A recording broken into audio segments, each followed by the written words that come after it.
почитувани представници на медиумите, почитувани граѓани. Владеачкото мнозинство на сила и без почитување на правото на амандманска расправа го донесе неуставниот закон за двојазичност, кршејќи го уставот, законот и деловникот на Собранието на Република Македонија.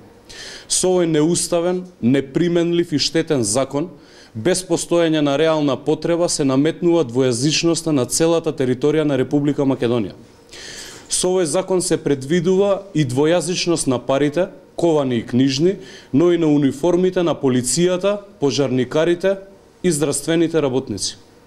Овој закон е во целосна спротивност со Уставот и амандманите 5 и 8 од истиот. Овој закон ја загрозува унитарноста на државата и единството на полицијата како орган.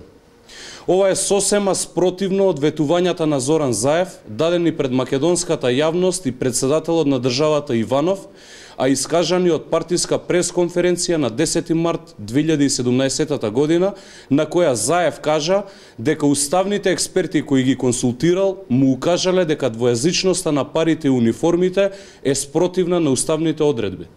Заев вети, Заев излажа. Со новиот закон за двојазичност, парите, ковани и книжни, ќе бидат двојазични. Двојазични ќе бидат и униформите на полицијата, пожарникарите и на здравствените работници. Заев ги излажа македонските граѓани и председателот Иванов кој му го даде мандатот. Почитувани, законот за двојазичност е неуставен. Тоа го потврди и експертите по уставно право, а и председателот на нашата држава. Социјалдемократскиот сојуз наместо интересите на државата и граѓаните, на преден план ги стави коалициските интереси.